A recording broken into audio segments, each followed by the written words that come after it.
Mga Lodi audio novel muna tayo habang naghihintay ng bagong upload ng Super Gene. Ang kwentong ito ay tungkol sa isang lalaking iniwan ng kanyang asawa dahil sa inakalang siya ay isang mahirap. Kabanata 6. Hindi nagmamadaling tinawagan ni Chen Ping si Kiao Fugi. Old Kiao, tulungan mo akong malaman ang tungkol sa kamakailang proyekto ng kooperasyon ni Jiang Wan sa Bekang Pharmaceuticals, kung mayroong order na 1,000,000 yuan, at alamin kung anong kumpanya ang kabilang partido, sino ang may pananagutan. Sa kabilang dulo ng telepono, ang magalang na boses ni Kiao Fugi ay dumating na nagsasabing, Guro, ang Bekang Pharmaceutical ay isang negosyo na namuhunan ng pamilya. Hihilingin ko kay Huang Dong ng Bekang na bisitahin ka ng personal. Nuo, ang Bekang Pharmaceutical ay talagang isang negosyo na namuhunan ng pamilya. Magaling, tatay ko. Biglang nagsisi si Chen Ping na hindi niya minana ang negosyo ng pamilya ng mas maaga. Hindi na kailangan magmadali at suriin, hayaan ang kabilang partido na magbigay ng berdeng ilaw sa lahat ng paraan, huwag ipahiya si Jiang Wan, mataray na sabi ni Chen Ping. Master, iminumungkahi ko talagang bumili ka ng diretso sa kabilang kumpanya. Hindi ka kapos sa pera. Iminungkahi ni Kiao Fugi. Umaasa ako, bilhin ito. Gaya ng inaasahan, mayordomo siya ng isang mayamang pamilya. Matandang Joe, napakaingay mo na ba ngayon? Naiintindihan mo ba ang Loki? Kung gusto kong bilhin ito, kailangan ko bang maghintay ngayon? Galit na sagot ni Chen Ping. Sige young master, bigyan mo ako ng 10 minuto, nahihiyang sabi ni Kiao Fugi. Sa sandaling ibinaba ang telepono, agad na tinanong ni Kiao Fugi ang kanyang sekretarya na ipaalam kay Chairman Huang He ng Bekang Pharmaceutical.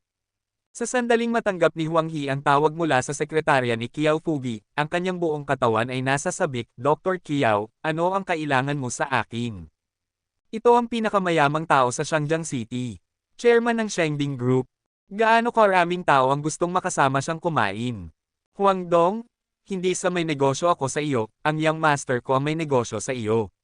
Sabi ni Kiao Fugi sa telepono, na may banayad na tono at hindi mapag-aalinlangan ng kamahalan. Hindi naman, si Kiao Fugi ang pinakamayamang tao sa Shangjiang City.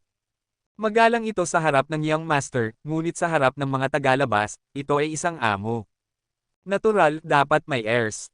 Bata, guro, si Huang He ay nakaupo sa opisina ng chairman ng Bekang Building sa sandaling ito, ganap na nakatulala at pinagpapawisan ang buong katawan. Young master ni Kiao Dong.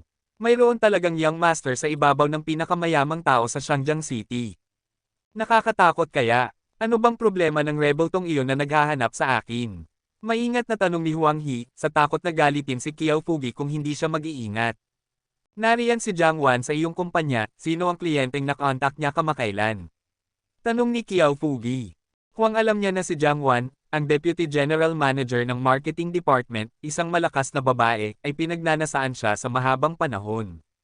Gayunpaman, siya ay may asawa. Pero di bale, mas masaya ang mga dalaga. Kaagad, si Huang He ay pawis na pawis, at tumakbo hanggang sa marketing department. Natahimik ang buong marketing department staff ng Bekang Pharmaceutical Co., Limited, nang makita nila si Huang He. Nasaan si Vice President Jiang? Tanong ni Huang He. Nasa labas si Vice President Jiang para talakayin ang negosyo. Sagot ng isang empleyado. Aling negosyo ng kumpanya? Tanong ulit ni Huang He. President Wang Haiwang ng Liseng Pharmaceutical. Sagot ng empleyado. Direktang kinuha ni Huang He ang telepono, tumalikod at tumugon ng may paggalang, Dr. Kiao, si Wang Dahay mula sa Liseng Pharmaceutical. Okay, I see. Pagkatapos magsalita ni Kiao Fugi, direktang ibinaba niya ang telepono. Susunod, ginamit ni Kiao Fugi ang kanyang kapangyarihan para direktang bigyan ng babala ang Liseng Pharmaceutical. Si Kiao Fugi ay naging kasambahay sa loob ng maraming taon, kaya natural niyang malalaman kung ano ang iniisip ng young master. Si Wang Dahay, na mas malakas kaysa sa industriya ng pharmaceutical, ay natatakot na masaktan niya ang young master. Makalipas ang 6 na minuto, si Chen Ping, na babalik sa ospital, ay nakatanggap ng tawag mula kay Kiao Fugi, Guro, na ayos na ang usapin. Well, huwag mong sabihin kay Jiang Wan ang tungkol dito, at sabihin sa iba na tumahimik din, ayaw kong makarinig ng gulo, sabi ni Chen Ping. Naiintindihan ko, young master, keep a low profile. Napangiti si Kiao Fugi. Pagkatapos ibaba ang telepono, tumingin si Chen Ping sa gusali ng ospital sa harap niya at ngumiti ng pilit. Jiang Wan, paulit-ulit mong sinasabi na hindi mo ako matutulungan. Ngayon, hayaan mong sabihin ko sa iyo, ang pagtulong sa iyo ay isang pangungusap lamang. Kung alam mo balang araw na tinulungan kita, ano ang magiging ekspresyon mo? Bumalik ang kanyang tingin sa Western restaurant sa ika-6 na palapag ng Hilton. Si Wang Dahay ay umiinom ng sobra sa sandaling ito, at ang kanyang mga kamay at paa ay nagsimulang maging hindi tapat. Vice President Jiang, minamaliit mo ba ako dahil kumakain ka lang at hindi umiinom? Sabi ni Wang Dahay na may seryosong tono sa mukha. Nagmamadaling nagpaliwanag si Jiang Wan na nakangiti, Mr. Wang, mali ang pagkakaintindi mo. Hindi maganda ang pakiramdam ko ngayon at hindi ako makainom. Nakakainis talaga tong taong grasa na sa sarili niya. Vice President Jiang, simula nung sinabi mo yun, tapos wala na tayong dapat pag-usapan. Malamig na bamantong hininga si Wang Dahay, at nagbanta, Vice President Jiang, dapat mong malaman na hindi lang ang iyong pamilyang bikang ang gustong makipagtulungan sa amin, ngunit maraming tao ang nagmamakaawa na makipagkita sa akin. Sa sandaling lumabas ang mga salitang ito, sumimangot si Jiang Wan, at nag-aalinlangan na tumingin sa red wine sa mesa. Well, I'll have drink with Mr. Wang. Sa sinabi nito, kinuha ni Jiang Wan ang bote ng red wine at nagbuhos ng baso. Nakangiting tumingin si Wang Dahay sa babaeng ito na si Jiang Wan. Sa ilalim ng liwanag, talagang kaakit-akit siya. Nasusunog ang pagnanasa. Pinatay ito ni Jiang Wan sa isang lagok, Mr. Wang, okay lang ba ito? Kita mo, ang ating pagtutulungan. Vice President Jiang, huwag kang mag-alala tungkol dito, bakit hindi tayo umakyat at mag-usap ng dahan-dahan. Buong isiniwalat ni Wang Dahay ang kanyang layunin ngayong gabi. Sa sandaling bumagsak ang mga salita, hindi matapat na hinawakan ng kamay ni Wang Dahay ang binti ni Jiang Wan, at gustong pumunta pa. Na-snap, diretso na tumayo si Jiang Wan, at galit na sinampal ang kabilang partido, Mr. Wang, mangyaring huminto sa katamtaman. You bitch!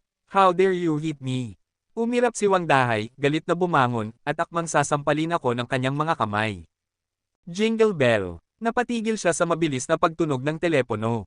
Hinawakan niya ang telepono sa mesa, tumingin kay Jiang Wan na aalis, at umungol, sino ba yan? Wang Dahay, bakit mo ako kinakausap? May galit din na ungol sa kabilang dulo ng telepono. Mr. Lee? I'm sorry. Ilang tindera na lang ang tumatawag sa akin. Ano ang gusto mo sa akin? Agad kumilos si Wang Dahay na parang apo. Itong si Li Dong ay ang chairman ng Liseng Pharmaceutical, ang kanyang agarang boss. Bakit niya tatawagan ang sarili niya? Bagamat sinira niya ang kanyang mabuting gawa, hindi nang ahas si Wang Dahay na magsabi ng kahit ano. Ano pa ba ang itatanong mo sa akin? Sinadya mo bang harangin si Vice President Jiang ng Bikang Pharmaceutical sa pagtutulungan? Galit na tanong ni Dong Li. Ngayon lang, nakatanggap siya ng tawag mula kay Kiao Fugi, Kiao Dong, ang pinakamayamang tao sa Shangjiang City. Puno ng pambubugbog ang mga salita. Wang Dahay, maglakas loob na sakta ng isang malaking tao. Ayaw mo pang mabuhay. Director Lee, paano mo nalaman ang tungkol dito? Natigilan si Wang Dahay. Hindi kaya nagsampa ng reklamo si Jiang Wan. Hindi dapat siya ay isang maliit na Vice President ng Marketing Department, at hindi siya qualified na makipag-usap kay Li Dong. How the hell did I know? Ayaw mo ng manggulo. Si Li Dong ay talagang galit na galit, at sumigaw, ang ating pakikipagtulungan kay Bikang ay tapos na. Gayon din, nagmamadali kang humingi ng tawad kay Vice Presidente Jiang, humingi ng paumanhin ng personal, kung hindi mo makuha ang kanyang kapatawaran, hindi mo na kailangang bumalik sa kumpanya, lumabas ka lang. Na-snap, nang ibaba ang telepono, napatulala si Wang Dahay. Masasabi niyang galit na galit si Li Dong. Nang walang karagdagang abala, tumakbo si Wang Dahay palabas at naabutan si Jiang Wan sa harapan, Vice President Jiang, mangyaring manatili. Lumingon si Jiang Wan at tumingin kay Wang Dahay na may kaunting takot, Mr. Wang, ano ang gusto mong gawin? Si Wang Dahay ay parang apo na ngayon, tumatango at yumukod ng mga kamay upang humingi ng tawad. Vice President Jiang, pasensya na, nalito ako ngayon lang, malapit nang pipirmahan ang ating kooperasyon, at sana ay patawarin ako ni Vice President Jiang, ang aking pansamantalang pagkahumaling. Nagulat si Jiang Wan, tumingin kay Wang Dahay ng may pagtataka, at namamangha, Mr. Wang, seryoso ka ba? Ito ay isang utos na pinaghirapan niya ng 1 buwan, 1 milyon. Mayroong libo-libong mga tagumpay sa aking sarili. Ang bayad sa paggamot para sa mga butil ng palay ay maaayos din. Sa loob lamang ng 10 minuto, pumirma si Wang Dahay ng kontrata kay Jiang Wan. Ang lahat ay nangyari nang napakabilis na si Jiang Wan ay hindi naka-recover mula sa pagkabigla. Mr. Wang, ibig mong sabihin, binigay sa'yo ng chairman mo. Naguguluhang tanong ni Jiang Wan. Sa oras na ito, nanatiling nakangiti si Wang Dahay, at sinabing, "Oo, Vice Presidente Jiang, kilala mo ako, matagal nang sinabi sa akin ni Mr. Li na halos tinangay ng baha ang Dragon King Temple." Tumanggaw si Jiang Wan sa pagkalito, paano niya nakilala si Dong Li mula sa Liseng Pharmaceutical. So, sino ang tumulong sa kanya? Baka si Cao Jun. Kinaumagahan, sinabi ko sa kanya ang tungkol dito. Hindi, kailangan mo siyang tanungin. Sa pag-iisip nito, walang kamalay-malay na ikinumpara ni Jiang Wan sina Chen Ping at Cao Jun, at natural na napupuot pa kay Chen Ping. Napakawalang kwenta ng asawa ko. Sa oras na ito, hindi alam ni Chen Ping na pagkatapos niyang tulungan si Jiang Wan na lutisin ang kanyang mga problema, hindi talaga naintindihan ng huli na ang kanyang karibal na si Cao Jun ang tumulong sa kanya. Kung alam mo ito, malamang na masusuka ka ng dugo. Tanghali kinabukasan. Pumasok si Chen Ping sa isang Bentley sa labas ng ospital. Gumawa ako ng appointment ngayon para makipagkita sa mga taong kasama ni Kiao Fugi. Sa sandaling si Chen Ping ay sumakay sa kotse at umalis, may isang batang babae na may kaina hinalang tumingin sa kanya sa hindi kalayuan, at bamulong, ang likod ay medyo kamukha ni Chen Ping. Dumating si Jiang Ling sa ospital para bisitahin ang anak ng kanyang pinsan ngayon. Labis siyang nag-aatubili na pumunta rito, ngunit sinabi ng kanyang mga magulang na hindi magalang na hindi bisitahin ang laman at dugo ng pamilya Jiang. Hindi, nakita ni Jiang Ling si Chen Ping na sumakay sa kotse pagdating niya sa pasukan ng ospital. Gayunpaman, hindi niya akalain na makakasakay sa ganoong karangyang sasakyan ang kanyang walang kwentang pinsan. Ito ay isang Bentley. Sa makatuwid, hindi ito sineseryoso ni Jiang Ling, at pumasok sa departamento ng inpatient ng ospital. Sa pagmamaneho ng Bentley, tamad na nagtanong si Chen Ping, "Old Kiao, sino ang kakilala mo ngayon, nakakagulo ba?" Magalang na sumagot si Kiao Fugi, "Guro, huwag kang mag-alala, siya ay isang collector sa China, at siya ay maituturing na kaibigan ko." "Bakit ko nakita ang kaibigan mo?" Tanong pabalik ni Chen Ping. "Hoy matandang Joe, Brokeback Mountain. Matanda ka na, naglalaro pa rin ito." Napangiti si Kiao Fugi at sinabing, "Young Master, ito ay isang maliit na negosyo na may halagang 1 bilyong yuan. Kailangan mong matuto mula rito upang mamanahin mo ang mga ari-arian ng pamilya sa lalong madaling panahon." Nang marinig ito, hindi naiwasang tumangala si Chen Ping kay Kiao Fugi. 1 bilyong negosyo, maliit ba itong negosyo? Nilabanan niya ang pagnanasang magreklamo, at sinabing, "Matandang Kiao, alam mo ba kung paano namatay ang baka? Hindi maganda, 7 taon nang hindi nakikita ang mga lumang gamit, at lalo pang nagiging bongga." Bilang tagapagmana ng isang mayamang pamilya, talagang nag-ilusyon siya ng takot. Kabanata 7. Hindi nagtagal, dumating ang Bentley sa Joxian Pavilion sa Shangjiang City. Ito ay isang sikat na restaurant sa Shangjiang City, at ang mga maaaring pumunta dito upang kumain ay mayaman o mahal. Bukod dito, nangangailangan ang Joxian Pavilion ng membership reservation. Ang mga gumagastos ng hindi hihigit sa 1 milyon sa isang taon ay hindi karapat-dapat na maging miyembro ng Joxian Pavilion. Sa oras na ito, sa pasukan ng Joxian Pavilion, mayroong isang kilalang negosyante sa Shangjiang City. Chairman ng Guohua Trading Group, Feng Ruoqiang. Dalubhasa sa negosyong pag-import at pag-export, at lahat sila ay gawa ng sining. Bilang chairman ng kumpanya, si Feng Ruoqiang ay nagkakahalaga pa ng 3 bilyon. Isa rin siyang kilalang domestic collector. Sa domestic collection circle, mayroon itong magandang reputasyon.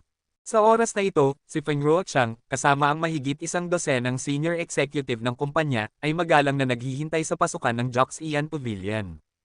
Ang eksenang ito ay talagang ikinagulat ng maraming tao na dumating upang kumain. Agad na sumambulat ang mga bulalas. Hindi ba't si Feng Ruoqiang, ang chairman ng Guohua Trading Group? Sino ang hinihintay niya? Napakagandang okasyon. Bihira na makakita ng bilyonaryo tulad ni Feng Ruoqiang na naghihintay ng magalang sa tarangkahan ng Joxian Pavilion. Anong mahalagang tao ang nandito? Siguradong hindi ito manggagaling sa Shangjiang City. Hindi ito maliit na bagay. Nakaupo sa Bentley, napakunot ang noo ni Chen Ping nang makita niya ang isang malaking grupo ng mga elite na nakadamit na nakatayo sa entrance ng Joxian Pavilion. Hindi ba sabi mo nagpaka-low profile ka? Bakit ka gumawa ng ganoong kalaking palabas? Nahihiyang ngumiti si Kiao Fugi at sinabing, "Young Master, baka gusto kang sorpresahin ni Feng Dong." Surprise umutot, "Ayoko." Malamig na sinabi ni Chen Ping, "Pumunta ka sa parking lot at sabihin sa iyong kaibigan na magkita silang mag-isa." "Magandang Young Master." Tumanggaw si Kiao Fugi. Diretso ang sasakyan sa parking garage. Sa harap ng tarangkahan ng Joxian Pavilion, si Feng Ruoxiang ay nakatayong tuwid sa lahat ng oras ng may paggalang, tahimik na naghihintay para sa big shot ngayon. May pisngi siya para humingi ng tulong sa mga kaibigan. Nakatayo sa tabi niya ang kanyang anak, si Feng Tao, na nasa bulsa ng pantalon, at bahagyang hindi nasisiyahang nagsabi, "Tay, sino pa ang hinihintay natin?" Masyadong malaki ang hanging ito, 20 minuto na. Pinandilatan ni Feng Ruoxiang si Feng Tao sa gilid, at sinabi sa mahinang boses, "Maging mas tapat kung magkamali ka kapag may dumating mamaya, hayaan mo akong tingnan kung paano kita haharapin." Mapait na bumantong hininga si Feng Tao, lalo pang nakaramdam ng hindi kasiyahan. Inimbitahan din niya ang ilang mga kaibigan na magkasamang maglaro ng disco. Kasalanan ng tatay ko ang lahat, kinaladkad niya ako, sinasabing may kakilala siyang malaking investor. Sa ngayon, wala pa ring nakikita, ngunit marami na ang nagpapamalas. Sa oras ding ito nakatanggap ng tawag si Feng Ruoxiang, pagkatapos ay tumalikod ng husto at sinabing, "Okay, lahat pumasok, lahat ay dumating na." Dumating. Maraming tao ang naghihinala, at mas marami ang hindi nasisiyahan. Galit na galit si Feng Tao ngayon, at bumulong at nagmura, "Damn it. Sino ito? Matagal akong naghintay, ngunit wala akong nakitang tao." Ngunit wala siyang lakas ng loob na magsabi ng anuman sa harap ng kanyang ama, kaya nagtampo na lamang siya at sundan si Feng Ruoxiang sa restaurant. Matapos matanggap ni Feng Ruoxiang ang tawag, kinuha niya ang kanyang anak at nagmamadaling pumunta sa isang kahon. Sa sandaling binuksan niya ang pinto, nakita ni Feng Tao ang dalawang tao na nakatayo sa loob, at ang kanyang mga mata ay nahulog kay Chen Ping. "Umaasa ako. Who the hell is this? Such a dick, isa ba siyang malaking investor ngayon?" "No way, hindi naman maguguluhan ang tatay ko. Hindi ito mukhang mayaman, mukhang migrant worker sa kalye." Hindi napigilan ni Feng Tao na mapamura ng 2 beses, na nakakaramdam ng higit na pagkadismaya. "Dahil sa lalaking ito, hindi ako nakakapag-disco." At sa sandaling pumasok si Feng Ruoxiang sa pinto, direktang iniunat niya ang kanyang mga kamay at naglakad patungo kay Qiao Fugi na nakasandal sa saklay na may ngiti sa kanyang mukha. "Qiao Dong, nandito ka na sa wakas." Nakangiting tumango si Qiao Fugi, iniunat ang isang kamay, at hinintay na kamayin ito ng kabilang partido. Sa oras na ito, natural na nahulog ang mga mata ni Feng Ruoxiang sa binata sa tabi ni Qiao Fugi, "Sino ito?" "Ito ang aking young master Chen, na siya ring investor sa pagkakataong ito," pagpapakilala ni Qiao Fugi na may ngiti sa kanyang mukha. "Bata, guro, Qiao Fugi, ang young master ni Qiao Dong." Pagkatapos ng lahat, si Feng Ruoxiang ay ang chairman na nagkakahalaga ng 3 bilyon, at siya rin ay isang kilalang figure sa Shangjiang City. Bagamat hindi niya maikukumpara si Qiao Fugi, ang pinakamayamang tao sa Shangjiang City na nagkakahalaga ng 10 bilyon, nakita pa rin niya ang mundo. Sinasabing si Qiao Fugi ang katiwala ng isang nakatagong mayayamang pamilya, at kontrolado pa nga ng pamilyang iyon ang higit sa kalahati ng ari-arian ng mundo. Ang young master ng ganoong pamilya, hindi ba nakakatakot na pag-iral? Dapat itong pretuhin ng may pag-iingat. Sa pag-iisip sa antas na ito, iniunat ni Feng Ruoxiang ang kanyang kamay sa takot at sinabing, "Ang aking abang lingkod na si Feng Ruoxiang, na may mahinang paningin, ay hindi nakilala si Young Master Chen, at umaasa na si Young Master Chen ay si Han." Bahagyang tumango si Chen Ping, nakipagkamay sa kanya, at pagkatapos ay nagsabi, "Feng Dong, may gagawin ako mamaya, kaya gagawa ako ng mahabang kwento. Narinig ko mula kay Lau Qiao na kailangan ng iyong kumpanya ng financing. Magkano, ikaw masasabi ko kung magkano." Sinulyapan ni Feng Ruoxiang si Qiao Fugi, at nalaman na ang kabilang partido ay bahagyang nakapikit upang ipahinga ang kanyang isip. Pagkatapos ay magalang niyang sinabi, "Young Master Chen, ang aming kumpanya ay kasalukuyang nagpaplano na buksan ang merkado ng sining sa loob at labas ng bansa. Ngayon ang mga channel sa pagbebenta sa Estados Unidos at Italia ay partikular na mahusay. Budget mangangailangan ito ng financing ng 1 bilyong yuan. Huwag mag-alala, ibibigay namin ang 25% ng equity, at magkakaroon ng mga dibidendo sa pagtatapos ng taon. 1 bilyon, hindi maliit na halaga iyon. Maging si Feng Ruoxiang mismo, na may netong halaga na 3 bilyon, ay hindi maglalakas loob na mag-invest ng 1 bilyon ng madali. 1 bilyon. Bulong ni Chen Ping, bahagyang nakasimangot, na parang may iniisip. Dahil dito, labis na hindi mapalagay si Feng Ruoxiang. Ang financing ng 1 bilyong yuan ay talagang napakalaki nang ibukan niya ang kanyang bibig. Sa buong Shangjiang City, bukod sa Shengding Group na may ganitong lakas, tinatayang wala ng ibang tao na mahahanap. Pagkatapos, ang susunod na pangungusap ay nabigla kay Feng Ruoxiang sa mahabang panahon. Maging si Feng Tao, na masama ang tingin sa kanya pagkapasok niya sa pinto, ay natulala. Nag-invest ako ng 2 bilyon, ngunit kailangan ko ng 40% ng mga pagbabahagi. Tumawa si Chen Ping, parang number lang ang sinasabi niya. 2 bilyon. Hindi ito panaginip. Naramdaman lang ni Feng Ruoxiang na pinapaboren siya ng Diyosa ng swerte sa sandaling ito, nakakagulat. Ang mga ari-arian ng aking kumpanya ay higit lamang sa 300 milyong yuan, at ang kabilang partido ay kumuha ng 200 milyong yuan sa financing ng sabay-sabay. Takot, nakakakilabot. Ito ba ang kapangyarihang pinansyal ng mga nakatagong higanti? Ang 40% stake ay tinatanggap pa rin ni Feng Ruoxiang. Young Master Chen, sigurado ka bang gusto mong mamuhunan ng 200 milyon? Tanong ni Feng Ruoxiang matapos kumalma kahit na masyado siyang nasa sabik na magsalita. Sa tingin mo ba masyadong maliit? Kung hindi sapat, dadagdagan ko pa, mataray na sabi ni Chen Ping. Gayon din, higit pa. Laking gulat ni Feng Ruoxiang na hindi na siya makatayo, nagmamadali siyang nagsabi, hindi, sapat na ang 2 bilyon. Dapat sapat na. Sa 2 bilyong ito, buo ang kumpiyansa ni Feng Ruoxiang na manalo sa mga pamilihan sa US at Italyano. Sa oras na iyon, ang aking kumpanya ay maaaring ganap na makapasok sa 10-10 bilyong mga negosyo. Pagkatapos ng lahat, nagmamadaling pinapasok ni Feng Ruoxiang ang sekretarya, hawak ang isang maselang mahabang kahon sa kanyang kamay. Kinuha niya ang isang scroll mula sa kahon, binuklat ito at nakangiting sinabi, Young Master Chen, ang pagpipinta na ito ay ang tunay na gawa ni Tang Boho. Iniingatan ko ito sa loob ng maraming taon, at ngayon ito ang aking puso, at pinarangalan ko, sa iyo ito. Bilang isang kilalang domestic collector, natural na totoo ang mga painting na ipinadala ni Feng Ruoxiang. Sa merkado, ang mga tunay na gawa ni Tang Boho ay nagkakahalaga ng milyon-milyon o kahit 10-10 milyon. Gayunpaman, kay Feng Ruoxiang, ang pagpipinta na ito ay walang halaga kumpara sa pamumuhunan ni Chen Xiao. Sinulyapan lang ito ni Chen Ping, tumango at sinabing, kung gayon, salamat Feng Dong. Pagkatapos ng pagsasalita, casual niyang isinawit ang orihinal na gawa ni Tang Boho sa pugad, at sunod-sunod na iniwan ang kahon kasama si Kiao Fugi. Pagkalabas niya sa kahon, nakasalubong ni Chen Ping ang isang nasa katanghaliang gulang na lalaki na nakasot at naglakad na may ngiti sa kanyang mukha. Young Master Chen, please stop. Ako ang boss ng Joxian Pavilion, Ma Jinwen.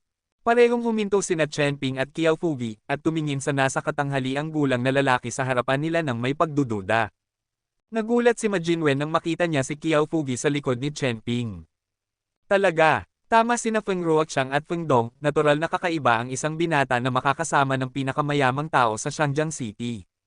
Young Master Chen, Kiao Dong, hindi ko alam kung nandito kayong dalawa, kaya ikinalulungkot kong I welcome kayo. Ito ang Platinum VIP membership card ng Joxian Pavilion. Kung hindi ito iniisip ni Young Master Chen, tanggapin mo na lang. Sabi ni Ma Jinwen. Nagpasya siyang makipagkaibigan kay Chen Ping ngayong gabi. Walang pakialam na tumingin si Chen Ping kay Ma Jinwen, kinuha ang Platinum VIP membership card, at casual na sinabi, salamat. Pagkatapos, diretso siyang naglakad palayo. Hayaang si Old Joe na ang bahala sa iba. Naghintay sandali si Kiao Fugi, at sinabi kay Ma Jinwen, Boss Ma, ayaw ng Young Master ko sa publicity, kung may magtanong. Naiintindihan. Kiao Dong, huwag kang mag-alala, bukod sa akin, walang ibang makakaalam ng pagkakakilanlan ni Young Master Chen. Agad na tiniyak ni Ma Jinwen. Sa pagbabalik tanaw kay Chen Ping, hindi niya piniling sumakay sa Bentley ni Kiao Fugi, ngunit iniwan niyang mag-isa ang Joxian Pavilion, handang magwalas ng bisikleta. Dahil dito, paglabas niya ng bahay, nagkataon lang na nabangga niya si Jiang Wan. Sayang, nakilala ko si Jiang Wan dito, paano ko ito ipapaliwanag? Chen Ping, bakit ka nandito? Pinamunuan ni Jiang Wan ang isang grupo ng mga lalaki at babae na may magandang pananamit sa pintuan ng Joxian Pavilion. Naguguluhan siyang tumingin kay Chen Ping, at ang huli ay nagmamadaling nagpaliwanag sa takot, nandito ako para maghatid ng pagkain. Delivery. Sa hotel. Bahagyang sumimangot si Jiang Wan Liuyeme, na may malamig na ekspresyon. Ngayon ay galit siya kapag nakikita niya ang mahina at mahinang anyo ni Chen Ping.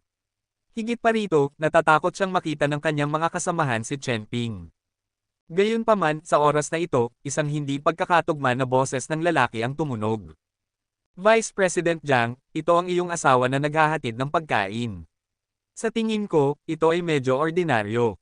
Siya ay talagang malambot na pagkain. Kabanata 8. Ang tunog ay napaka hindi kanais-nais. Pagtingin niya sa itaas, nakita niya ang isang matabang lalaki na may tiyan ng beer na nakatingin kay Chen Ping na may pang-iinis sa mukha. It's none of your business kung kumain ka ng malambot na kanin o hindi. Tsaka kilala ba kita? Kinagat ni Chen Ping ang kanyang mga labi, walang balak na sumagot, tumalikod at aalis na sana. Pero ang matabang lalaking iyon ay walang balak na pakawalan siya. Umakyat siya para harangin ang daan ni Chen Ping, at sinabing ng uuyam, huwag mo akong kausapin. Napakayabang mo. Nabalitaan kong bagsak ang negosyo mo, at kami, si Vice President Jiang, ang pagkain at tuluyan. Oo, hiyang-hiya ka rin, malaking tao, kumakain talaga ng malambot na kanin. Sumimangot si Chen Ping na may labis na malungkot na ekspresyon. Kilala niya ang taong ito, ang manager ng marketing department ng Jiangwan Company, Zhao Gang. Minsan siyang nakipag-away kay Jiangwan, ngunit tinuruan niya ito ng leksyon kalaunan. Sa hindi inaasahang pagkakataon, nakita na siya ay down at out ngayon, ang taong ito ay nagsimula ng lahat ng uri ng walang prinsipyong pangungutya. Ang ilan pang mga kasamahan ni Jiangwan ay tumingin din kay Chen Ping na may kakaibang mga mata sa sandaling ito. Kilala nilang lahat si Chen Ping. Dati ay isang high-spirited entrepreneur, pero ngayon ay titi na lang siyang nagde-deliver ng pagkain. Si Jiangwan ay nakatayo sa karamihan, nakakunot ang noo, at tumingin kay Chen Ping, nakaramdam ng sobrang hiya. Chen Ping, bumalik ka kaagad, sabi ni Jiangwan. Nang marinig ito ni Zhao Gang, itinaas niya ang kanyang kilay, at ang pang-aalipusta sa kanyang mga mata ay naging mas matindi. Nagpakita rin ng panunuya ang ibang kasamahan.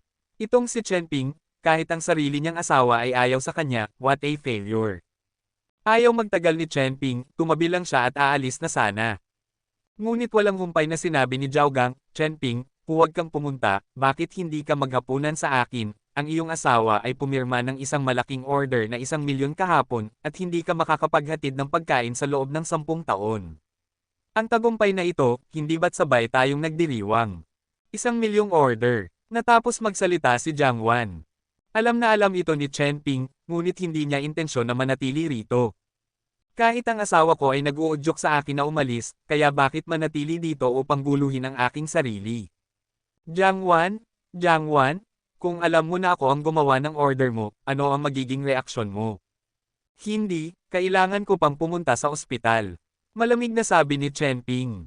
Hindi napigilan ni Zhao Gang ang sinabi, kinaladkad si Chen Ping papasok sa tindahan, at iniakbay ang kanyang mga braso sa kanyang balikat at sinabing, walang dapat ikahiya, gayunpaman, ito ay regalo ng iyong asawa, kaya huwag kumain ng walang bayad. Panipi. Ang mga kumakain ng malambot na kanin ay naging mas partikular. Sa ganitong paraan, lahat ay pumasok sa bulwagan ng Joxian Pavilion, at si Chen Ping ay sapilitang hinayla, ngunit siya ay nakatayo pa rin mag-isa sa sulok. Si Jiangwan, sa kabilang banda, ay nanatili kasama ang kanyang mga kasamahan, nasasabik na pinag-uusapan kung paano napag-usapan ang kanyang order. Vice President Jiang, ibig mo bang sabihin ay may tumulong sa iyo, at naayos na ang utos na ito? Gulat na sabi ng isa sa magagandang bihis na babae. Tumango si Jiangwan at sinabing, pinahirapan ako ni President Wang ng Liseng Pharmaceutical Co., Limited, sa lahat ng posibleng paraan.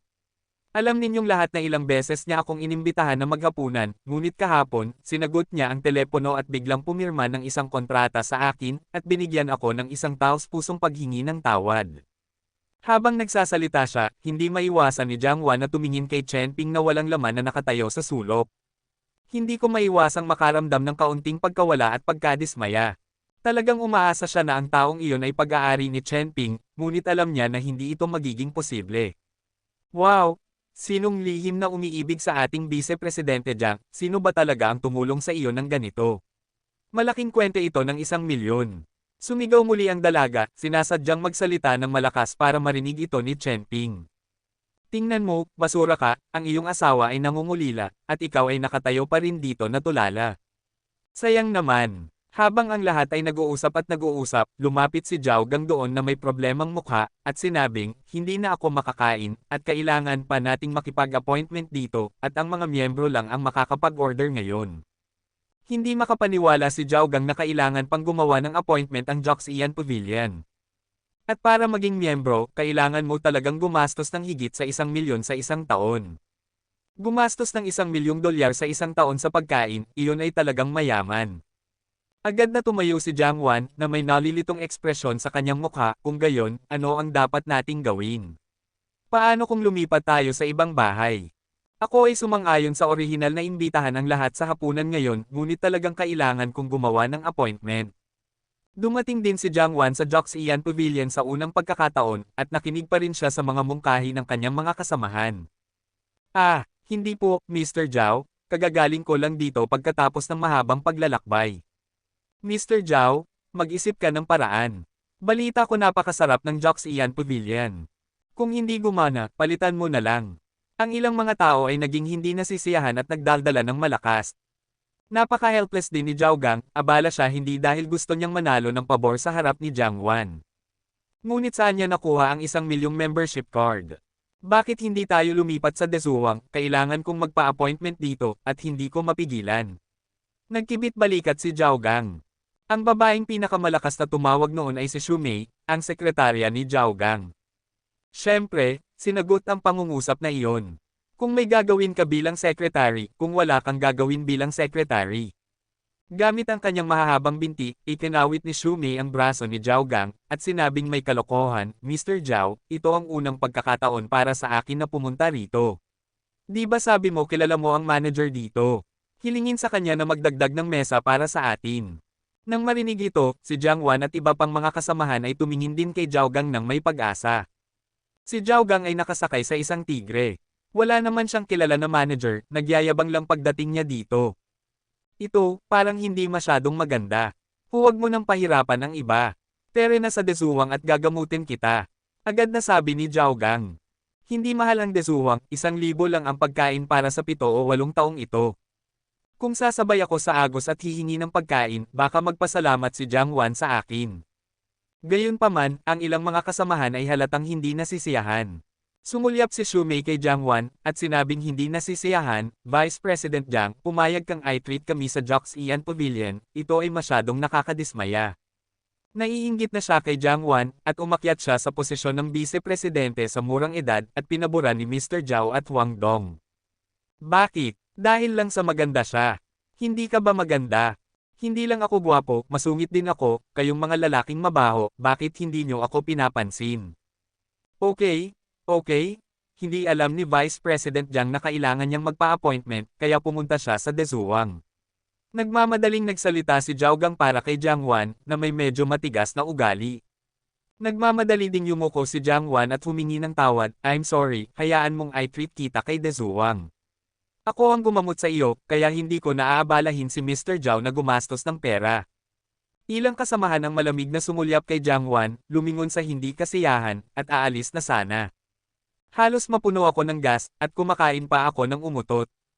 Nang ang lahat ay hindi masaya, isang boses ang bumasag sa katahimikan. May membership card ako dito, paano kung ibibigay sa'yo? Biglang sabi ni Chen Ping sa sulok.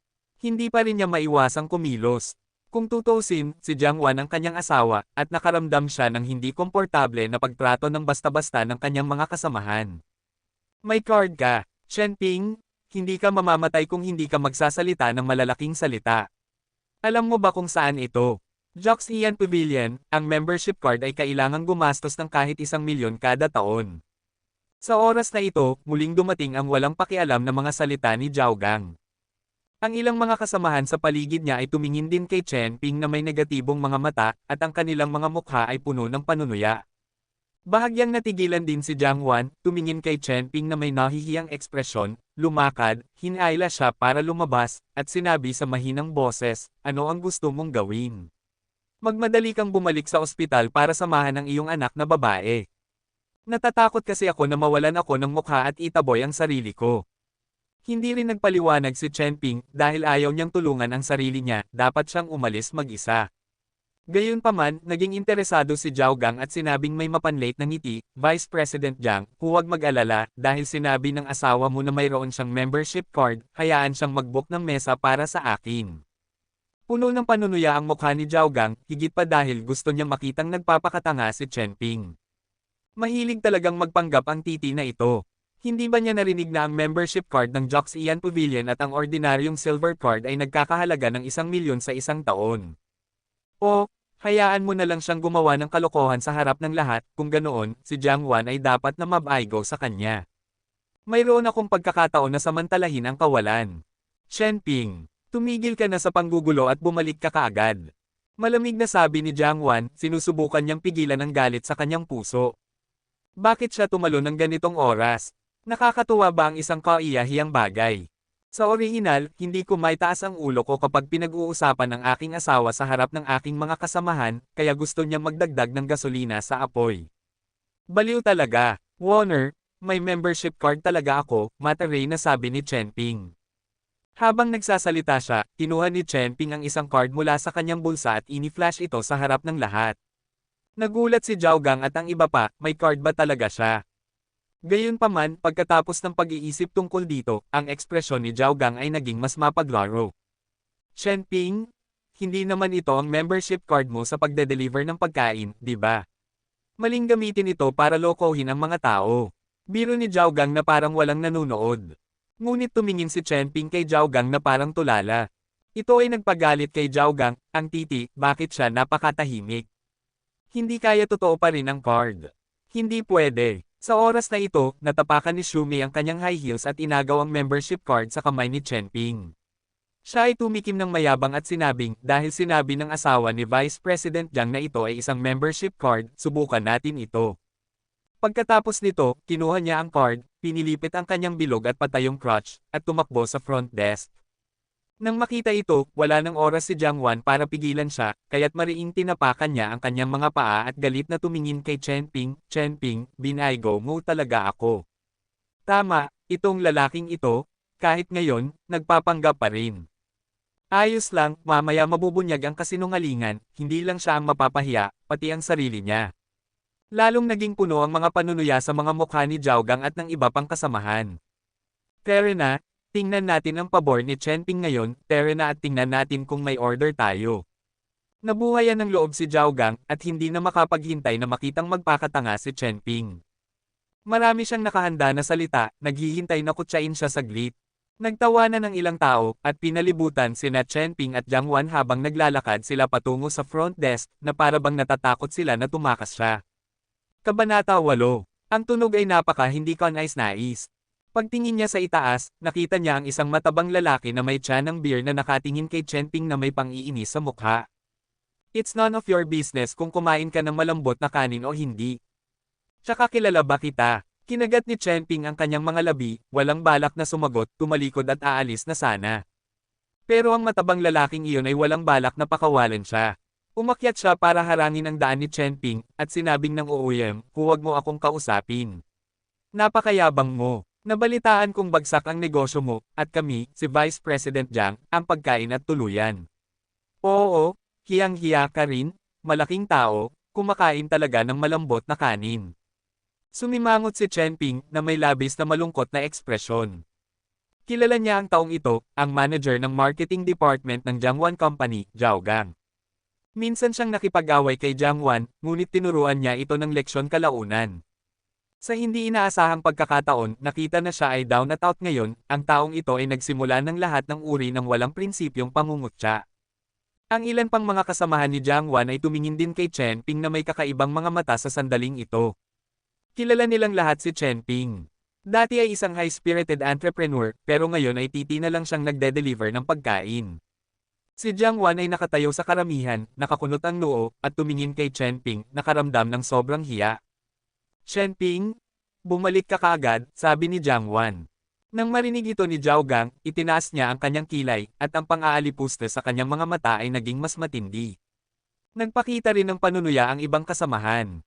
Itong si Chen Ping, kahit ang sarili niyang asawa ay ayaw sa kanya, what a failure. Ayaw magtagal ni Chen Ping, tumabi lang siya at aalis na sana.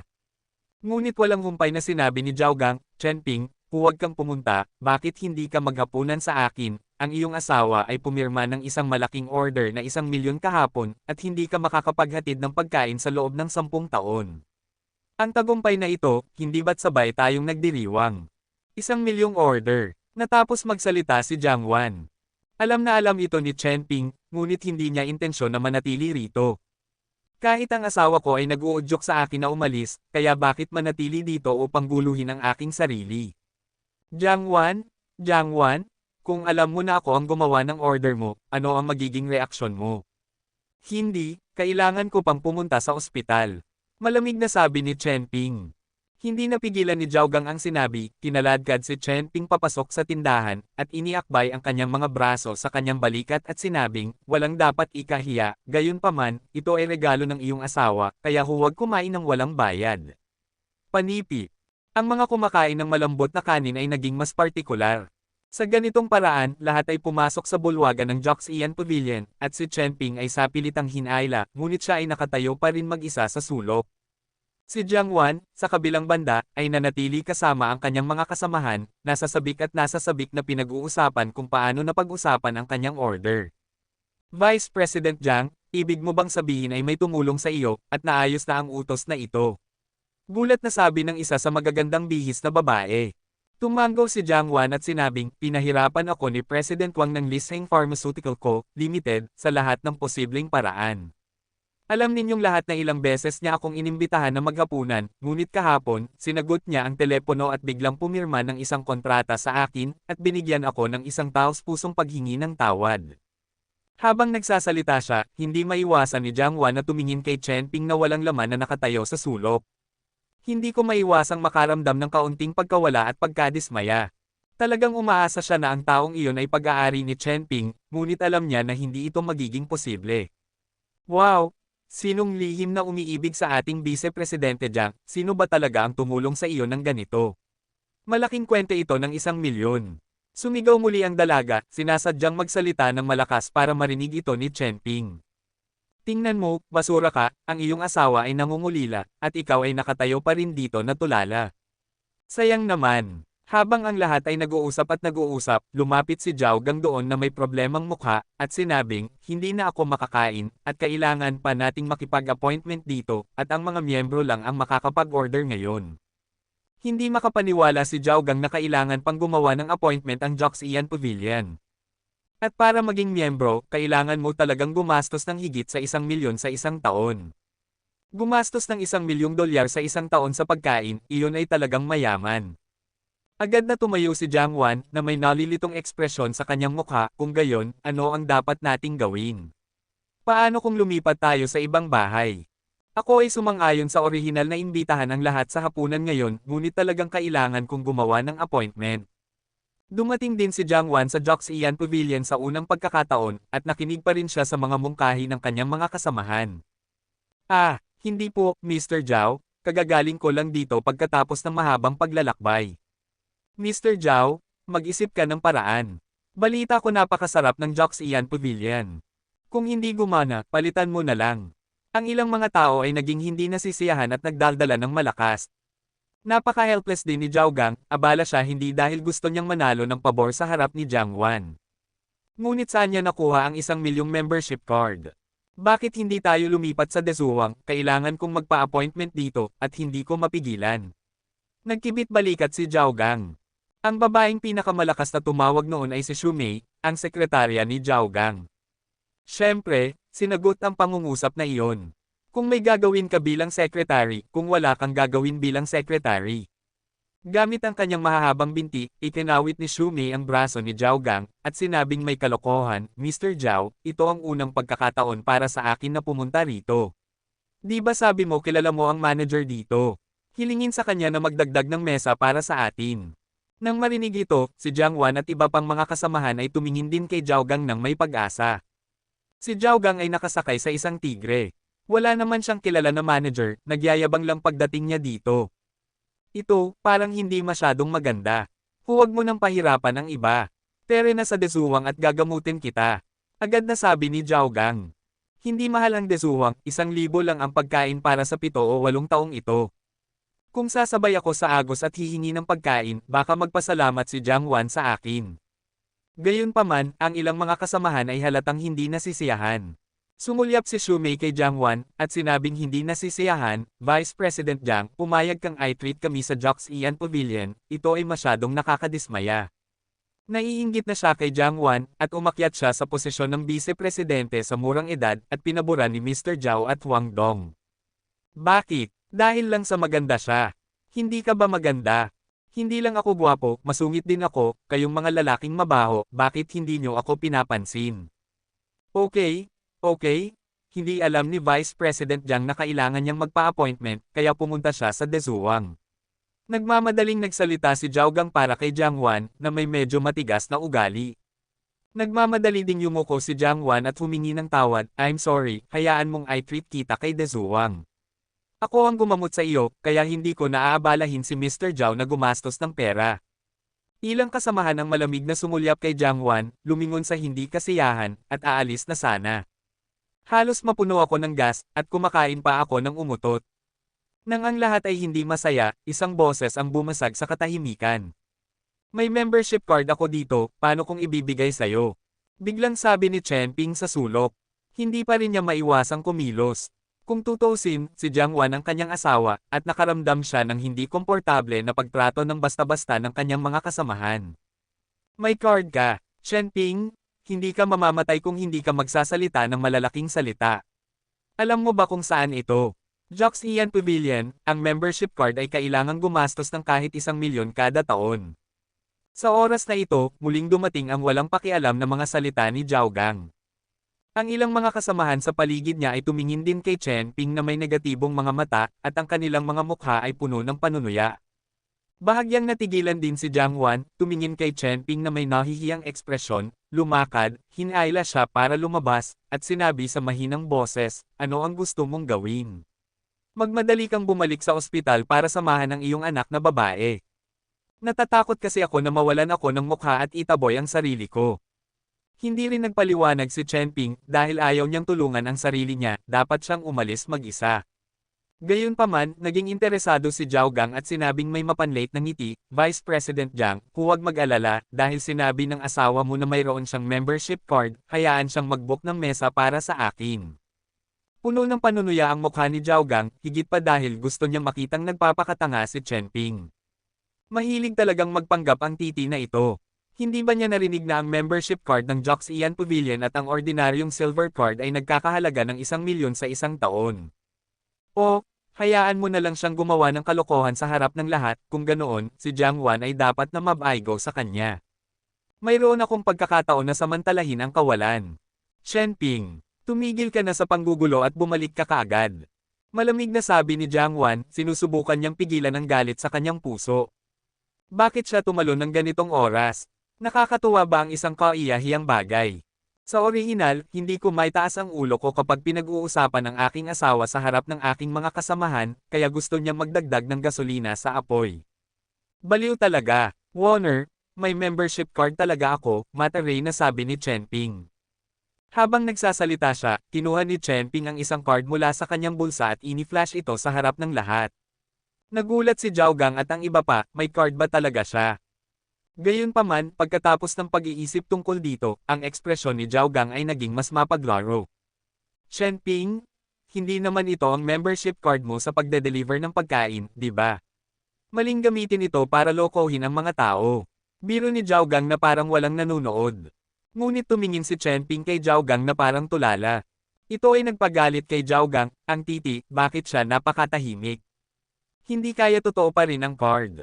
Hindi pwede. Sa oras na ito, natapakan ni Shumi ang kanyang high heels at inagaw ang membership card sa kamay ni Chen Ping. Siya ay tumikim ng mayabang at sinabing, dahil sinabi ng asawa ni Vice President Jiang na ito ay isang membership card, subukan natin ito. Pagkatapos nito, kinuha niya ang card, pinilipit ang kanyang bilog at patayong crotch, at tumakbo sa front desk. Nang makita ito, wala ng oras si Jiang Wan para pigilan siya, kaya't mariing tinapakan niya ang kanyang mga paa at galit na tumingin kay Chen Ping, binaigo mo talaga ako. Tama, itong lalaking ito, kahit ngayon, nagpapanggap pa rin. Ayos lang, mamaya mabubunyag ang kasinungalingan, hindi lang siya ang mapapahiya, pati ang sarili niya. Lalong naging puno ang mga panunuya sa mga mukha ni Zhao Gang at ng iba pang kasamahan. Pero na, tingnan natin ang pabor ni Chen Ping ngayon, tara na at tingnan natin kung may order tayo. Nabuhayan ng loob si Zhao Gang at hindi na makapaghintay na makitang magpakatanga si Chen Ping. Marami siyang nakahanda na salita, naghihintay na kutsain siya saglit. Nagtawanan ng ilang tao, at pinalibutan sina Chen Ping at Jiang Wan habang naglalakad sila patungo sa front desk, na para bang natatakot sila na tumakas siya. Kabanata Siyam. Front desk. Hawak ang card, mayabang na sumulyap si Xu Mei kay Chen Ping, sinadya itong umiling, at sinabing, tulungan akong makita kung makakapag-book ng kahon ang card na ito. Pinipigilan ng lahat ang kanilang pagtawa, naghihintay na gumawa ng kalokohan si Chen Ping. Kinuha ng batang babae sa front desk ang card, ini-swipe ito, biglang naging tense ang ekspresyon ng mukha niya, at sinabing, Miss, ito ba ang card mo? Nang makita ito, nagmamadaling umiling si Xu Mei, iniunat ang kanyang kamay na may pulang nail polish, itinuro si Chen Ping na napapaligiran ng karamihan, at sinabing may mapaglarong ngiti, hindi akin ito, sa kanya. Haha, tawa ako ng tawa, ngayon magpapakatangge si Chen Ping. Maging si Jiang Wan ay nawalan ng mukha. Napaka-cool at may isang lalaking ipinadala para sampelan ang kanyang mukha. Tuwang-tuwa si Xu Mei kaya matagumpay niyang sinulyapan si Jiang Wan na may malungkot na ekspresyon at sarkastikong sinabi, Vice President Jiang, napakahusay ng iyong asawa. Si Jiang Wan ay nahihiya kaya binigyan niya ng matalim na tingin si Chen Ping. Nang malapit na siyang pagsabihan, tumakbo palabas ang batang babae sa front desk at magalang na tumayo sa harap ni Chen Ping, magalang na nagsabi, Sir, kayo ang aming mga miyembro ng Platinum ng hotel, mayroong isang espesyal na kahon na nakalaan para sa ikaw, sumunod ka sa akin. Ang mapanukso at sarkastikong panunuya sa mukha ng lahat ay biglang nagwakas. Masyadong biglaan. Wala pa ring reaksyon ang lahat. Ano ang sitwasyon? Premium box. Si Xu Mei ang unang tuwang-tuwa, tinuro si Chen Ping at hindi makapaniwalang sumigaw, Hey, nagkamali ka ba? Platinum member siya ng hotel mo. Kitang-kita mo, siya, food delivery person, or soft meal, paano siya magiging platinum member? Napatulala din si Zhao Gang. Marami siyang inihanda na pangungutya at naghihintay na lang siyang sabihin iyon. Gayunpaman, nahuli siya ng miyembro ng platinum na ito na may tinek sa kanyang lalamunan. Si Jiang Wan ay mayroon ding kakaibang ekspresyon, tumingin siya sa waitress sa front desk, at pagkatapos ay kay Chen Ping na nagtataka. Ang asawa ko ay isang platinum member ng Joxian Pavilion. Ngayon ko lang narinig mula kay Zhao Gang na ang mga ordinaryong miyembro ay kailangang gumastos ng milyon-milyong dolyar sa isang taon. Hindi ba ilang milyon pa itong miyembro ng platinum? Magalang na ngumiti ang waitress sa front desk, tama, ang card na ito ay isang platinum card. Ang aming hotel ay nagbigay ng kabuoang 8 card, isang card at isang espesyal na kahon na lahat ay nakalaan. Wow! Napabuntong hininga ang lahat. Isang card, isang kahon, ito ay simpleng paggamot ng isang emperador. Ito ba? Ito pa rin ba ang walang kwentang asawa ni Jiang Wan? Sir, eto na po ang card nyo, pakisundo po ako. Magalang na sabi ng waitress. Kinuha ni Chen Ping ang card, tiningnan ng natulala at pagngangalit ng mga ngipin ng lahat, at nagpaliwanag, hindi sa akin ito, sa boss namin ng kumpanya, hayaan mo akong mag-book ng upuan. Tawag. Nang sabihin ito ni Chen Ping, nakahinga ng maluwag sina Zhao Gang, Xu Mei at iba pa. Nagkukunwari pala siyang self-serving, gamit ang card ng amo para magpanggap na mapilit. Depende sa, napakahina ng mga binti ni Xu Mei na muntik na siyang mabasa. Mapait ding pinandilatan ni Zhao Gang si Chen Ping, at pagkatapos ay nanunuya, ano ba dapat ako, lumalabas na nagpapanggap lang akong isang magtitinda. Pagkasabi niya nito, ilang beses din natawa ang iba. Gayunpaman, ang kahon ay naibok na. Huwag kumain ng walang kabuluhan. Hindi nagpaliwanag si Chen Ping, at sinabi kay Jiang Wan na walang pakialam, dalhin mo sila sa hapunan, babalik muna ako. Pagkatapos ng lahat nang hindi naghihintay na manatili si Jiang Wan, umalis na si Chen Ping sa Joxian Pavilion na may scroll sa kahon. Bagamat medyo nalungkot si Jiang Wan, hindi niya natiis ang panghihikayat ng kanyang mga kasamahan at sinundan ang waiter sa kahon. Siyempre, hindi masyadong nasiyahan sina Zhao Gang at Xu Mei sa pagkain na ito. Pagkatapos ng lahat, ang kahon ay binuksan lamang ni Jiang Wan, ang walang kwentang asawang iyon. Pagkatapos umalis sa Joxian Pavilion, nakatanggap si Chen Ping ng text message mula kay Jiang Wan di nagtagal. Salamat! Sinulyapan ito ni Chen Ping, ngumiti sa gilid ng kanyang bibig, at sumagot, You're welcome. Para kay Jiang Wan, medyo nakonsensya si Chen Ping. Malinaw na siya ang tagapagmana ng pinakamalaking konsorsyum sa mundo, ngunit dahil ayaw niyang mamana ang negosyo ng pamilya, pumunta siya sa Shangjiang City upang magpanggap na mahirap at maranasan ang buhay. Kailan tayo magkakaroon ng showdown kay Jiang Wan? Maghintay ng ilang oras, Pagkatapos magwalas ng bisikleta, dumiretso si Chen Ping sa ospital. Habang nasa daan, lumiko si Chen Ping sa kanan at nabangga ang isang mabilis na umaandar na motorsiklo. Halos agad-agad, ang matulin na motor ni Namo ay hump at sumabog sa kanyang mga tainga. Pagkatapos ay naramdaman ni Chen Ping ang isang bugzo ng hangin na umihip sa paligid niya, at ang motorsiklo ay humampas sa preno at sumandal sa kanan, at sa isang putok, siya at ang kotse ay gamulong sa berdeng sinturon. Nasira. Agad na ibinaba ni Chen Ping ang kanyang bisikleta at tumakbo para tingnan kung ayos lang ang kabilang partido.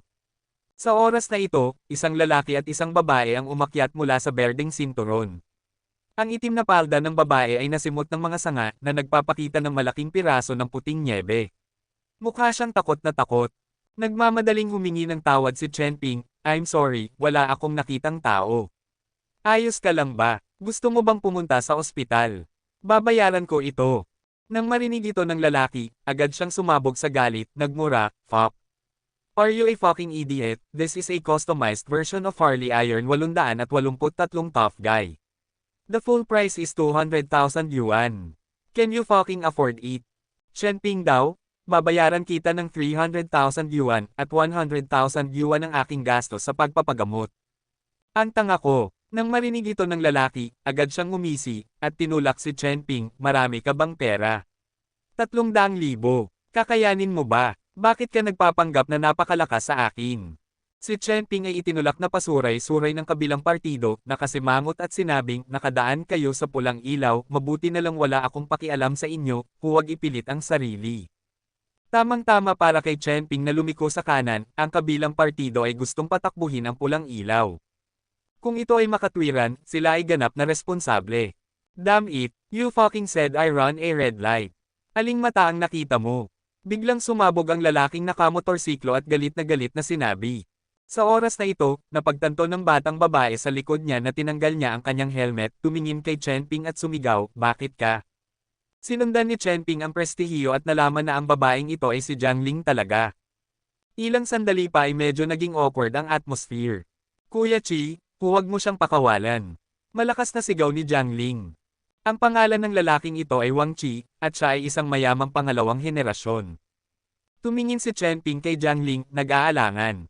Pagkatapos ay itinuro kaagad ni Wang Chi ang ilong ni Chen Pai at tinanong si Jiang Ling, "Kilala mo ba ang tanga na ito?"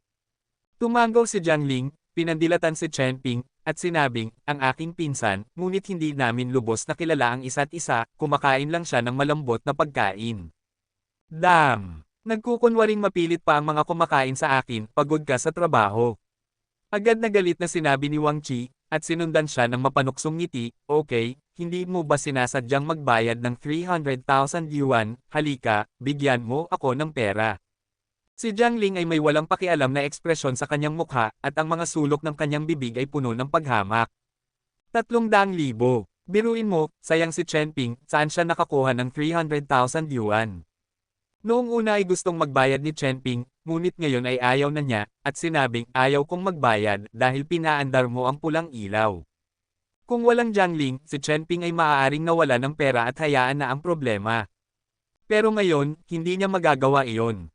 Ngumisi si Jiang Ling at sinabing, "Hehe, sa tingin ko wala kang pera.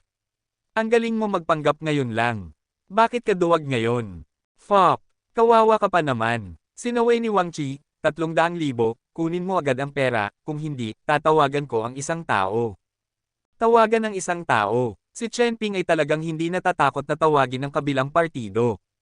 "Tawagan mo ako," mataray na sabi ni Chen Ping.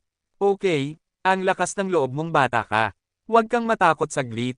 Itinuro ni Wang Chi si Chen Ping at nagbanta, pagkatapos ay kinuha ang kanyang mobile phone at tumawag, at galit na sinabi, "Brother Kai, dali magdala ng isang tao sa Ginza." Pagkatapos ibaba ang telepono, malamig na tinitigan ni Wang Chi si Chen Ping, at sinabing, "Malapit nang dumating ang aking kapatid, kaya't humanda kang humingi ng awa." Si Chen Ping ay mukhang walang pakialam, at hindi niya alam kung ano ang iniisip niya. Pagkatapos, walang magawa siyang bumantong hininga, kinuha ang kanyang mobile phone at tinawagan si Su Qing, "Su Qing, dalhin ang mga tao sa Ginza, the more the better." Pagkababa niya ng telepono, humagalpak ng tawa si Wang Chi doon at sinabing, "Hahaha, may tinatawagan ka rin." Tawang-tawa talaga ako. "Okay, I want to see who the hell you can call someone." Nanatiling tahimik si Jiang Ling, nakatingin lang sa gilid. Si Chen Ping ang nakatitig sa kanya ng ilang beses, kaya hindi siya komportable. Ano ang iniisip ni Chen Ping? Siyempre iniisip ko, sobrang powerful ng pinsan ni Jiang Wan, nagpalit siya ng boyfriend so soon. Pagdating ng oras, sabihin kay Jiang Wan na alagaan ang pinsan na ito. Kung hindi ka natutong mabuti sa murang edad, maaaring hindi mo alam kung ano ang mangyayari sa hinaharap. Kasabay nito, pagkatapos makatanggap ng tawag mula kay Chen Ping, agad na nag-abiso si Su Qing sa errand company. Bigla na lang, ang mga delivery employees ng errand company sa lungsod ay nakasakay sa karaniwang pulang bateryang sasakyan, nakasuot ng matingkad na pulang vest, at pulang helmet, at nagmamaneho sila sa mga lansangan at eskinita, patungo sa Ginza. Kung titingnan mula sa itaas, ang hindi mabilang na mga pulang tuldok ay dahan-dahang nagtatagpo sa direksyon ng Ginza. Sa pagbabalik tanaw kay Chen Ping, dumating na ang taong tinawagan ni Wang Qi. 4 na Harley. 8 tao, lalaki at babae, lahat ay nakasuot ng mga cool na costume ng motorsiklo, napakagwapo at sunod sa moda. Ang dagandong ng Bazang ay nagmula sa pambobomba sa kalye. Ang pinuno ay isang gwapong batang lalaki na may taas na 1.8 metro. Panipi, Wang Qi, ano ang sitwasyon? Bakit nabangga ang sasakyan mo? Lumakad si Liu Kai kasama ang kanyang mga tao sa isang malaking hakbang, at sabay-sabay na sumulyap kay Chen Ping, na mayroong pangkalahatang ideya sa kanyang isipan. Nataman mo, tanong ni Liu Kai na may malamig na boses, na nakatitig kay Chen Ping. Nanatiling tahimik si Chen Ping. Kuya Kai, siya na. Sabihin mo sa kanya na maglabas ng 300,000 yuan ngayon, kung hindi, hindi siya makakaalis. Sigaw ni Wang Kai mula sa likuran. Kabanata 10. Bahagya itong sinulyapan ni Chen Ping, na may ekspresyon sa kanyang mukha. Tiningnan ni Liu Kai si Chen Ping na may disgusto. This guy is so ordinary, bakit ang tahimik niya? Kawili-wili. Kuya, 300,000, pwede mo ba akong bayaran? Si Liu Kai ay hindi ang uri ng hooligan na nananakot sa iba sa pamamagitan ng pagsigaw at pagpatay. 300,000 na ang mataas na presyo para sa mga ordinaryong tao. Hindi inisip ni Liu Kai na ang isang tulad ni Chen Ping ay kayang magbayad, ngunit gusto pa rin niyang magtanong. Una ang kagandahang loob at pagkatapos ay ang mga sundalo. I'm sorry, he ran a red light, and he is solely responsible. Tsaka, hindi naman talaga kami nagkabangga, mataray na sabi ni Chen Ping. Agad na itinuro ni Wang Qi si Chen Ping at sumigaw, ayaw mong magbayad. Tiningnan siya ni Chen Ping nang walang pakialam, ngunit hindi tumugon. Bahagyang sumimangot si Liu Kai, sinulyapan si Harley na durog sa lupa, at sinabing, Kuya, hindi naman magkano ang 300,000, pera ito para pambili ng paa. Ito ay isang banta. Ang mga sulok ng mga mata ni Chen Ping ay naging malamig, at ang kanyang mga mata ay kumikislap. Bilang tagapagmana ng mayamang pamilya, kulang ba siya sa 300,000? Malinaw na hindi masama, pero hindi lang niya maamin na pinagsasamantalahan siya. Paano kung sabihin kong wala akong pera? Mahinahong sabi ni Chen Ping. Isang grupo ng mga motorcycle gang na lalaki at babae ang tumitig kay Chen Ping na parang tulala at pinagtawanan siya. Hinawakan din ni Liu Kai ang kanyang ilong, inilagay ang kanyang kamay sa balikat ni Chen Ping, at sinabing may pilyong ngiti, Tito, kilala mo ba ako? Ako, si Liu Kai mula sa Nanhao Street, tinatawag ako ng lahat na Kuya Kai para iligtas ako. Ngayon kung ikaw huwag magbayad ng isang bagay para sa bagay na ito, hindi mo ito maaaring bigyang katwiran. Nakakatawa si Liu Kai, ito ang unang pagkakataon na nakilala niya ang ganoong katanga. Bakal sa ulo, ito ay, maging ang aking sariling flat-headed kapatid na lalaki. Nakakatawa, Kuya Kai tignan mo yung suot niya, mukha siyang kawawa. Hindi nga yata alam ng lokong to kung ano si Harley, hahaha. Tito bilasan mo tumawag ka para padalhan ka ng pera, walang awa ang kapatid natin na si Kai. Isang grupo ng mga lalaki at babae na nakamotorsiklo ang nagdaldal ng mapanukso.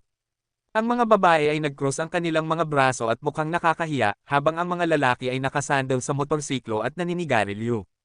Kasama rin si Jiang Ling sa karamihan, nakasandal sa isang batang babae na nakasuot ng hanggang balakang nakatad na pantalon at isang suspender na pang-itaas, na nanunood ng may malamig na mga mata. Siya, ang asawa ng aking pinsan, ay isang walang kwentang tao. Ang pagkain at tirahan ng aking pinsan ay akin. Si Jiang Ling ay sumingit, na tila superior. Damn, softy pa naman ako. Magaling mag-craft si Tito. Turuan mo kami. Ilang lalaki at babae ang nagsimulang tumawa ng walang prinsipyo. Umiling din si Liu Kai sabay kurot ng ngiti, ang pinaka-hinahamon niya ay ang ganitong klaseng lalaki na gumulong sa tiyan ng babae. Kumusta ang iniisip mo, Tito? Tanong ni Liu Kai, na may panunuya mula sa gilid ng kanyang mga mata, handang hampasin anumang oras. Si Chen Ping ay tahimik, hindi umiimik. Kalkulahin ang oras, ito ay dapat na dito sa lalong madaling panahon. Biglaan, lumiit ang mga mag-aaral ni Chen Ping, at nakita niya ang higit sa 100 pulang bateryang sasakyan na parang kidlat sa di kalayuan. Damn it, how the hell are so many food deliveries? Hindi ko alam kung sino ang sumigaw, ngunit lahat ay napalingon sa likod. Mga mata na puno ng pulang bateryang sasakyan, pulang helmet, at pulang vest. Mayroong higit sa 100 sa kanila, at lumitaw ang mga Red Food Delivery Legion sa buong intersection. Isang buong 40 o 50 sasakyan. Bigla na lang, pinalibutan ng mga bateryang sasakyan ang lugar. Fuck! Anong ginagawa mo, all the fucking battery cars? Agad na sumigaw si Wang Chi, lumingon kay Chen Ping, at nagtanong, sino ang tinatawagan mo? Tumango si Chen Ping at sinabing, oo. Hahaha, may humagalpak na tawa. Damn it, you're such a fucking idiot, naisip mo bang kapaki-pakinabang na tumawag ng grupo ng mga nagde-deliver? Humalaklak si Wang Kai. Walang magawang umiling din si Liu Kai. Ang tanga ba talaga ng lalaking ito? Ang gumawa ng kaiyahiyang bagay. Ito ba ay isang sikat na biro sa internet? Nakakatuwang mag-order ng takeaway para iligtas ang iyong sarili. Nakipaghalubilo si Jiang Ling sa maraming tao sa publiko, at nang makita niya ang eksenang ito, hindi niya napigil ang humagalpak ng tawa. Ang galing talaga nitong pinsan. Paanong may in love ang pinsan ko sa ganitong klaseng lalaki? Basura talaga. Kasabay nito, sa hukbo ng mga takeaway, si Su Qing ay nakasuot ng itim na palda at isang pares ng payat na puti ng nyebe ng mga binti, at naglakad patungo kay Chen Ping sa ilalim ng mga headlight ng 12 ng mga bateryang sasakyan. Tumingin lang si Chen Ping, at naintindihan ni Su Qing. Partikular na sinabi sa kanya ni Chen Ping noong huling pagkakataon na hindi dapat ibunyag ang kanyang pagkakakilanlan. Napakaloki na tao. Pagkatapos, lumingon siya, tumingin kay Liu Kai at sa iba pa, at mahinahong sinabi, ako ang manager ni Chen Ping, kung mayroon kang anumang mga katanungan, kausapin mo ako. Ilang beses na umikot ang mga mata ni Liu Kai sa katawan ni Su Qing. Kaakit-akit ang babaeng ito, matambok ang harap at likod, manipis ang baywang at malalaking suso. Hindi naman mababa sa mga babaeng nakapaligid sa akin. Okay, then kakausapin kita. Sinabi ni Liu Kai, 300,000, pagkatapos kunin ang pera, maaari na siyang umalis. Bahagyang sumimangot si Su Qing, tumingin sa Harley motorcycle na nakahandusay sa lupa, at malamig na sinabi, oo, ngunit pinili naming tumawag ng pulis. Tumawag ng pulis, biglang sumimangot si Liu Kai. Ang pinaka nakakainis sa mga motorcycle gang na ito ay ang pulis. Bukod dito, karamihan sa nangyari ngayong gabi ay responsibilidad ni Wang Kai. Kung tatawag siya ng pulis, hindi niya mapapakinabangan ang sarili niya. The point is, hindi niya dinala ang driver's license niya ngayon. Beauty, hindi ako nagsasalita ng ganito, masyado itong hindi tapat. Bumagsak ang mukha ni Liu Kai, at naghahanda na rin ang mga tao sa likod niya. Gayunpaman, sa sandaling lumipat sila, 12 ng mga takeaway na kapatid na nakasuot ng pulang vest sa kanilang paligid ay galit na nag-alis ng manggas at gustong gawin ito.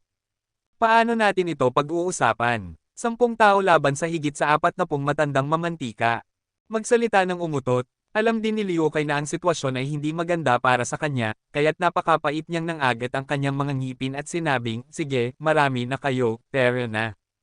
Pagkatapos ng lahat, kinuha ni Liu Kai ang kanyang mga tao at pinaandar ang lahat ng uri ng binagong mga motorsiklo, at umalis ng malakas. Sa huli, walang awa niyang binigyan si Chen Ping ng gitnang daliri. Binigyan din ni Jiang Ling ng malamig na tingin si Chen Ping, na may paghamak sa kanyang puso. Ang galing, umaasa talaga ang isang patay na delivery man sa isang babae para mauna. Karapat-dapat siyang kumain ng malambot na pagkain sa buong buhay niya. Sa pagtingin sa motorcycle gang na paalis na, nakahinga ng maluwag si Su Qing, tumalikod at magalang na nagsabi, boss, okay ka lang. Nagmamadali ring nagtanong ang isang grupo ng mga kapatid. Ayos lang, balik na tayong lahat, sabi ni Chen Ping. Matapos makumpirma na si Chen Ping ay ayos lang, umalis si Su Qing kasama ang staff. Dumating at mabilis na nawala ang kaguluhan. Muling sumakay si Chen Ping sa kanyang bisikleta at bumalik sa ospital.